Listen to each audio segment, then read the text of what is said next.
waxaan u mahadcelinayaa maamulka jaamacadda Camuud iyo hormuudka jaamacadda Camuud Dr.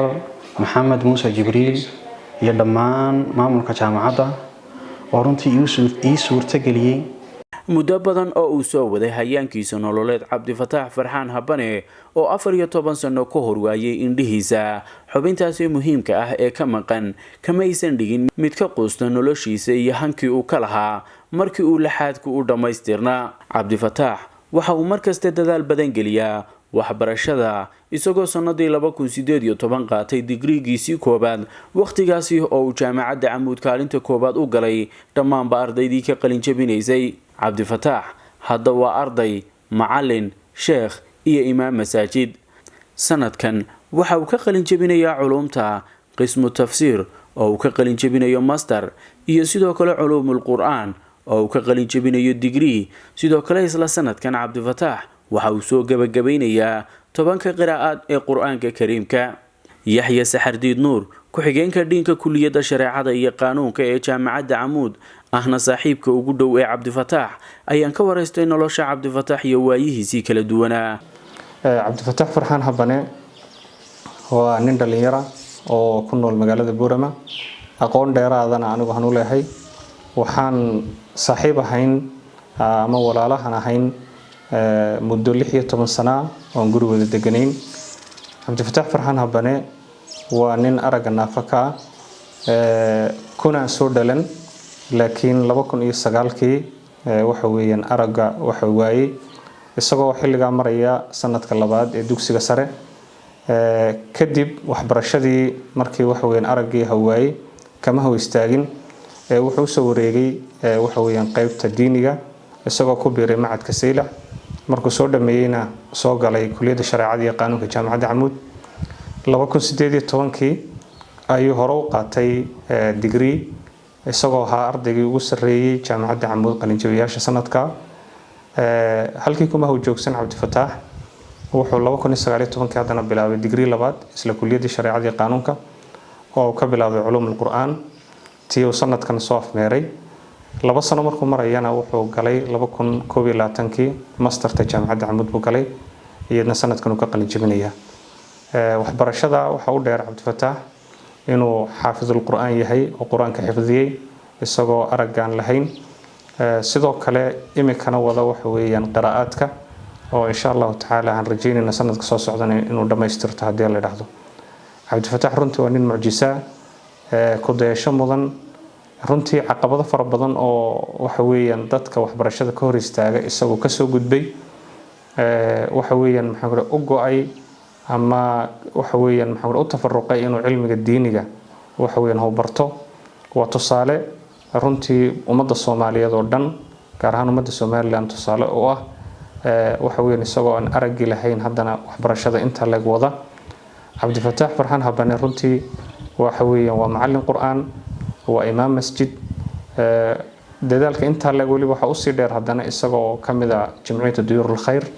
oo waxa weeyaan runtii maxaan ku dhahay hawlo shaqeeyo oo dadka masaakiinta ama hayntooda yartay caawisa. sidoo kale waxaa la kulmay Dr. Cabdisalaan Xasan Muuse dhiinka qaybta masterta ee jaamacadda Camuud, Sheekh Cilmi Maxamed Ismaaciil macallinkiisii kutubta diiniga ah, Sheekh Cabdifataax Daahir Cige macallinkiisii qiraa'adka quraanka kariimka, Dr. Maxamed Cali Nageeye dhiinka kulliyadda shareecada iyo qaanuunka ee jaamacadda Camuud, Cabdiraxmaan Bashiir Maxamed oo ah macallinkii u qori jiray jawaabaha imtixaamaadka, Xuseen Maxamed oo ah classmate-kiisii masterta iyo sidoo kale Asad Maxamed Ibrahim oo ah classmate-kiisa digriga. waxayna dhammaantood ka warameen nolosha Cabdifataax iyagoona ugu hambaliyay qalin jabinta maanta. marka ninka Cabdifataax waa nin dadaal badan, ilaahay khayr siiyo, jazaahullahu khayran. waan u tahneedeynaya marka hore Cabdifataax waan isku galaasayn, waan u tahneedeynaya ilaahay subxaanahu wa ta'aala cilmiga uu bartay inuu ku anfaco. wuxuu sheekhaasi naafo ka yahay indhaha oo aan waxba ka arag. marka wuxuu sanadkan ka qalin jabinayaa 2 kulliyadood oo jaamacadda Camuud ka tirsan. maanta waa maalin farxad leh, waa maalin farxado badan ay iskugu soo koobmeen Cabdifataax annaguna aan la wadaagayno. waxaa ilaahay tabaaraka wa tacaala sanadkan 2023 u suurtageliyay inuu culuumul quraanka ka qalin jabiyo master oo tafsiirka ah isla jaamacadda laftigeeda sidoo kale hore uu uga sii qalin jabiyay shareecada uga qalin jabiyay jaamacadda Amuud runtii Cabdifataax isagoo kamid ah dadka baahiyaha gaarka qaba gaar ahaan indhaha hadana dadaalka iyo juhdiga uu sameeyo runtii waa mid aan wax loo dhiga jirin oo dadkii indhaha qabay ay awoodi leeyihiin inay sameeyaan inay hal kuliyad ka qalin jabiyaan aniga oo ah hormoodka kuliyadda shariicada iyo qaanuunka jaamacadda Amuud Dr. Maxamed Ali Nageye waxaan halkan si gaar ah ugu hambalyeeynaa Cabdifataax Farxaan Habane oo kamid ah ardayda sanadkan qalin jabinaya hore degree uga qaatay kuliyadda shariicada sanadkii 2018 deedna sanadkanna adana qaadanaya laba degree hore oo culuumul quraan iyo degree kale oo master tafsiir ardaygaasi runtii aad iyo aad ayuu u sameeyay horumar ku dayasho mudan oo dad badan inay ku daydaan ay tahay wuxuuna naga mudayaa runtii inaanu dhiirigelino intaan ka aqaano ardaygaasi waxa kale oo mahad weyn aan u soo jeedinaya bacda Allah taala in jaamacadda Amuud ay garab joogsatay waxbarashada dhanba ay free uga dhigtay hadda sanadkan maanta ah wuxuu ka baxaya dugsiga daraasaadka sare iyo cilmi baarista jaamacadda Amuud waa groupka ka baxaya qaybta tafsiirka walina waa ardayda ugu dhibcaha fiican leh cilmi baaris qiimo badan waa uu sameeyay Cabdifataax hambaliyada marka laga yimaado waxa uu yahay tusaale cid kasta oo Ilaahay subhanahu wa ta'ala arageedu u dhameystiray in meesha Cabdifataax inta soo guulood gaaray isagoo xaaladaas la soo diristay kuwa maanta laxadka qabu fariin u diraya oo uu leeyahay fadhigan aad fadhidaan fadhi uga noqda hana la dadaalo walaalkii Cabdifataax Farxaan Habane mar kale ayaan hambaliyeenaya inuu sanadka gudihiisa saddex arimood waaweyn hal mar wada xaqiijiyay isagoo baahiyaha gaarka indhaha qaba waxa uu dhameeyay cilmi qiraa'aadkii waxa uu dhameeyay degree culuumul quraan waxa uu dhameeyay master tafsiirka waa tusaale nool oo lagu dayan karo mar labaad iyo mar saddexaad iyo mar walaytaba hambaliyaan leeyahay isku arday baanu nahay waliba nagu saaxiibo gaar ah oo siinahay si gaar wuxuu diyaarin jirnay Cabdifataax Farxaan Habane waa nin aad u cajiib oo waxa weeyaan Allah barakeeyo aad u dadaal badan dadaalkaas uu hadana dadaal badan waxdana ku darsaday maskax badni Ilaahay subhanahu wa ta'ala maskax u siiyay anagu si gaar ah duruustooda akhrisan jirnay casharantooda akhrisan jirnay warbixin yar marka hadaan bulshada ka siiya qaabka imtixaanaadka uu gali jiray waxay ahayd in ardayda isku galaaska yihiin oo la soo akhristo kadibna isagoo diyaar ah oo ardayda la yimaado kuliyadda anigana maadaama xafiiska u qaabilsanaa kuliyadda shariicada waqtiga imtixaanka la galayo waxaan weydiin jiray su'aalaha isagana waxa uu ii yeedhinayay oo ii akhriyay jawaabaha uu hayo kadibna waan u diiwaan gelinay waan u qorayay marka kadib ayaan sida ugu gudbinaynay macallimiinta oo u soo sixi jireen sidoo kale mas'uuliyiintan kala duwani waxay bulshada kala duwan ee islaamka ugu baaqeen in markasta la isgarab taago Cabdifataax uuna u baahan yahay dhiirigelin Cabdifataax wuxuu u baahan yahay walaalayaal inaynu garab istaagno inaynu dhiirigelino waxa ugu yar ee aan la qaban kareyno oo noqdo على الأقل إنه جوب وحبرشة أو ضدك علمي وبرتي وجفا إيديو يسقون نفتيسا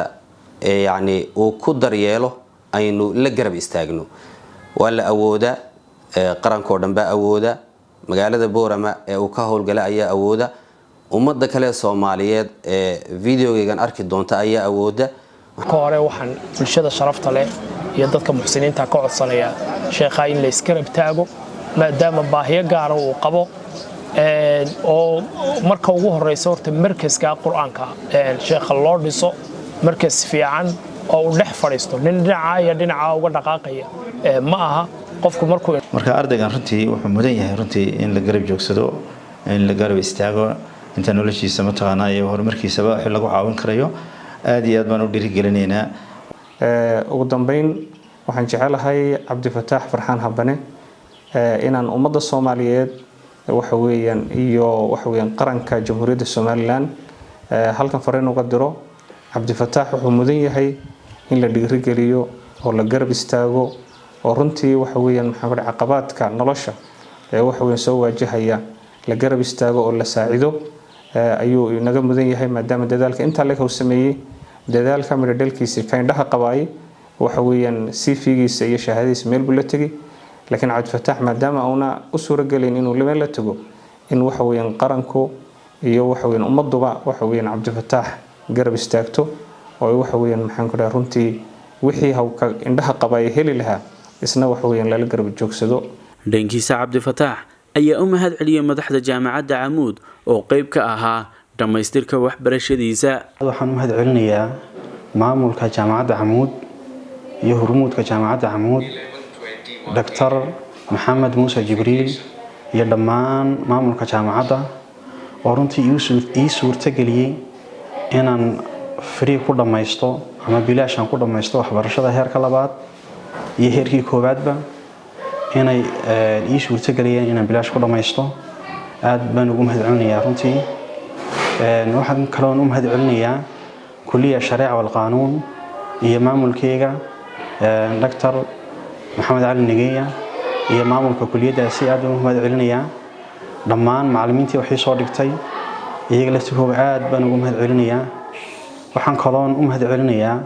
asxaabtayda oo iyaguna runtii garab igu siiyay tegidda jaamacadda